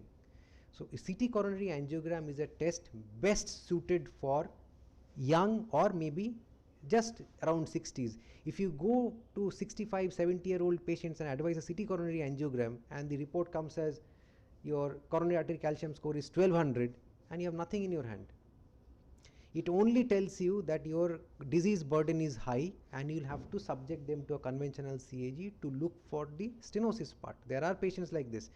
Patients who are fancy, they will go to Bangalore, they will get a CT coronary angiogram done. The CAC will say coronary calcium score is 658. After 2 years, they will again get a coronary calcium score done. It will become 1200. Now they will come to us. Doctor, I am taking all the medications, but my calcium score is increasing. What to do? They will not undergo a conventional CAG. They will only do a coronary calcium score. So please try to understand that calcium score is a marker of the prognosis. If you have a calcium score more than 400, you have a severe disease. If your calcium score is 0, you do not need to worry at all. 0 to 100 is your moderate disease. 100 to 399 is severe. More than 400 is very severe. So in calcific patients, you have to undergo a normal conventional CAG. Procedural overview, he has given already a procedural overview. Nothing great is required. You have to tell the patients to take the medications on time, take your beta blockers on time, and allay anxiety, and it's a 2-minute job. A patient goes in, comes out. Common findings already described. So these are the various images. Clinical applications, risk stratification, I have discussed all of them. Contraindications, severe contrast allergy. So if you have contrast allergy, you cannot do anything. Conventional or CT coronary, nothing can be done. Advanced renal dysfunction, do not do a CT coronary angio. If at all required, we will do a conventional CAG. Hemodynamically unstable patients or acute STEMI. The greatest blunder is if a patient is TROP-T positive, there are ECG changes, do not subject them to a CT coronary angiogram. Please send them to a normal conventional angiogram to get the thing done then and there, because time is muscle. If you see chest pain, ECG changes, TROP positivity, send them to a cath lab for getting the thing completed. Uncontrolled arrhythmias or inability to control heart rate definitely is a contraindication, and you cannot be able to do a CT coronary angio. So key differences, I have just tried to make things simple. You can read at home also. These are the simplified differences between the conventional and the CT CAG. So in conclusion, when to use a CT coronary angio and not a conventional CAG? Low to intermediate risk of coronary artery disease. 35-year-old man comes with chest pain, no other risk factors, no significant family history, CT coronary angio. Coronary artery anomalies. Patient is a known case of some anomaly has been done somewhere else. Please subject them to a CT coronary angio to know the anatomy clearly before I enter the cath lab, because entering the cath lab as a surgeon, as a cardiologist means that you have taken in charge of the patient and you cannot come out. You have to complete your job. So know your territory well, know what all things to use. Everything will be given by the CT coronary angiogram. The anomalous origin, the course, the termination, because when you are inside, see, understand one thing is cardiologists, without the vessel we cannot see anything. We are blind. You're trying to put a wire across, just knowing the anatomy. So if the anatomy is reverse or ulta, you will be at a loss what to do. So they will tell you which is the anatomy and how to do that. Non-invasive testing. So patients like pre-op, patients are going for a gallbladder surgery, there are some non-specific ECG changes, some non-specific history of chest pain. Definitely you can subject them to a CT coronary angio to rule out any coronary heart disease. Evaluation of stent or graft patency is already there. And now if I talk, when a conventional CAG is preferred, high pretest probability of CAD. Patients with high clinical suspicion needing a definitive diagnosis and potential intervention. Preoperative evaluation in non-cardiac surgery in patients with suspected coronary artery disease. So patient has a history of coronary artery disease based on something, and now the patient is being subjected for a high risk surgery, let's say a vascular surgery or a peripheral lower limb surgery.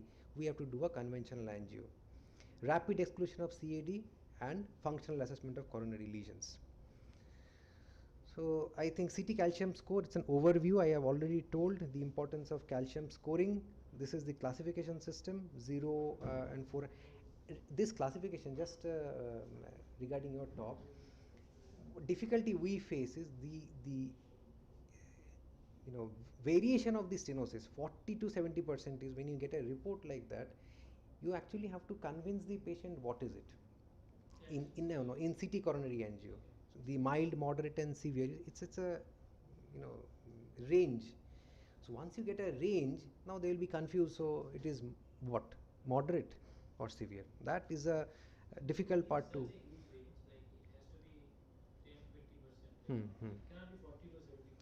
In CT coronary angiogram reporting, what I see is when you give the moderate thing, it is usually around 50 to 70% stenosis, right? So now 50 to 70 can be anything. So that is the patient's anxiety or allay. They think that what is the exact part. So that is one part which has to be taken care of. When you advise a CT coronary angio and your report is coming in the borderline range, you have to subject them to a conventional CAG. That is one of the drawbacks. It's not a drawback, but then we have to accept this and go to the next step, because as he mentioned that once you get a CT coronary angiogram report mentioning that you have disease, the obvious next step is doing a conventional CAG. That has to be understood and patients has to understand. As clinicians, I have to tell my patients that I am subjecting you to a CT coronary angio just as a rule out test. If anything comes positive, I will subject you to the definitive test. That has to be clearly communicated. Limitations of calcium scoring I have told you. Even if a patient has a calcium score, low calcium score, let's say a calcium score of 10, that does not rule out the presence of a soft plaque or a lipidic plaque or a vulnerable plaque. That is the biggest learning point from calcium scoring techniques. Calcium scoring is a good thing for asymptomatic people. So let's say I'm giving an example. 40-year-old gentleman, he is a smoker, family history of some heart disease in his father or in the paternal or maternal side. He just wants to know that what is his possibility or what is his chance of getting a heart disease, because of late he has started observing that some chest discomfort is there. You can subject them to a coronary calcium score only, not a CT CAG, just a calcium score to pick up the presence of calcium score, and based on that you prescribe statins. If you have a calcium score of more than 50, these days the recommendation says you have to give aspirin and statins. 0, there is nothing, no need to give anything. 0 to 50, you give statins only. The moment it crosses more than 50 calcium score, you'll have to give aspirin as well as statins. That is where the calcium scoring becomes more important. The current guidelines, what do they say? The American Cardiology, College of Cardiology and the ESC, in selected patients for refined risk assessment. So risk assessment tools are definitely available. In the ACC-AHA, they have a ASCVD risk calculator, and coronary calcium score is a risk enhancer. It is not a direct risk modifier, it's a risk enhancer. So you'll have to see the patient's overall clinical condition and then add coronary calcium score. Applications in clinical practice, in primary prevention, triage for further testing and monitoring may help track progression in patients with established CAD under therapy. Future developments, he has correctly mentioned the usage of AI. So what will AI do? AI will try to see the nature of the plaque. What's a plaque? Plaque is nothing but a deposition of fat, fibrous tissue and elastic fibers. That is a plaque. And by AI we are trying to characterize the plaque. How is the plaque? Whether the plaque is carrying a good amount of lipid, or the plaque is well stabilized by a lot of fibrous tissue, or the plaque is having a lot of calcium. Remember one thing, patients who have a lot of calcium, they tend to have a chronic indolent disease. So if you have a high calcium score, you will observe they are living till the age of 80 years. You do a coronary angiogram, they have severely calcified coronary arteries. Even in X-rays you will be seeing. If you do an X-ray, you will see calcified coronary arteries, but they are stable. Whereas, according to his point and what we also feel, that in high-risk patients with vulnerable plaques with a non-obstructive luminal stenosis, there is a possibility of a plaque rupture followed by a myocardial infarction or an acute coronary syndrome being triggered by multiple factors. So that is the importance of understanding the AI in this picture. FFR CT has been discussed, and obviously we want a radiation dosage reduction so that we are more safe. So in conclusion, so it's a best rule out test in the emergency department in patients arriving with chest pain. Coronary artery calcium, very good tool for risk stratification, best practices with 256 slices and above. Heart rate is the biggest deterrent in clinical practice, very good tool in post-CABG patients. Post-PTCS stents more than 3 mm gives you a good result. Beware of soft plaque and the absence of coronary artery calcium. Future developments, AI-empowered plaque characterization for decision making. So these are my actual clinical takeaways from my practice, what I feel about this whole subject. Thank you for a patient hearing. আমি এই ফিল্ডে around 30+ years radiology ফিল্ডের সাথে আছি, যেখানে বেশ কিছু সময় আমার সুযোগ হয়েছে এই করোনারি অ্যাঞ্জিও, সিটি বা এমআরের ব্যাপারে কিছু স্পিচ শোনার।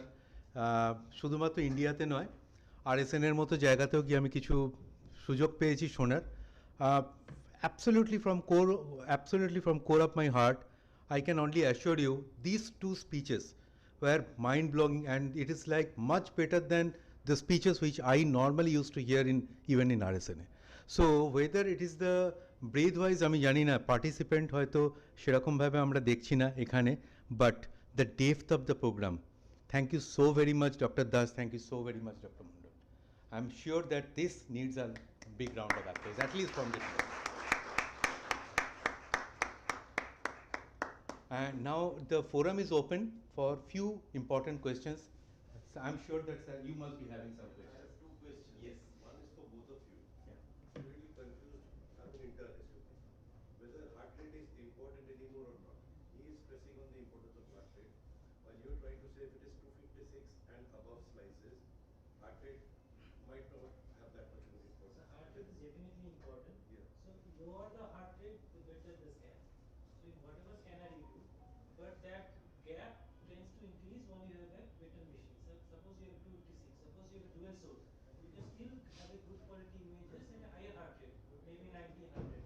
But once you have a lower machine like a 128, 64, you need to lower down the heart rate. So the myth is like the conclusion is that the lower the heart rate, the better is the scan. But it tends to differ from machine to machine.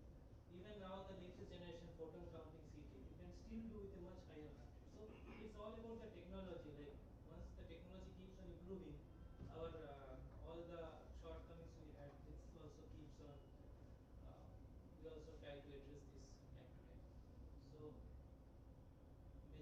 the scanners in, even if you consider in our city, so they are in the range of 128 slice.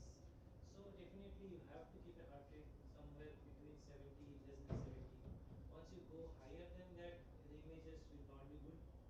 Few centers, maybe cardiac centers, few corporate hospitals have a better machine like the dual source CT, where you have the leverage of doing the scan even in a random higher.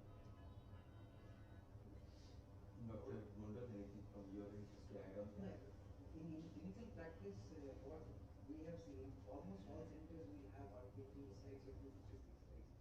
So 120 and 256 for all practical purposes. If you keep the heart rate low, the image will be much better. Just with my little bit of experience, if I may add, as you said very correctly, it is to some extent it's definitely dependent on the machine, as it's something is called temporal resolution. Yes. So once you can lower it down with the machine, that the temporal resolution can capture the heart when it is in the systolic phase in a very shorter time, then probably you get the best possible quality of images. But that is possible with the dual source, yes, or you said photon counting, yes, something like that. Yes. So for, I think for all the radiologists, the temporal resolution depends on the Speed of the rotation scanner. of the speed of the Scanner. So it needs half the rotation to get an image.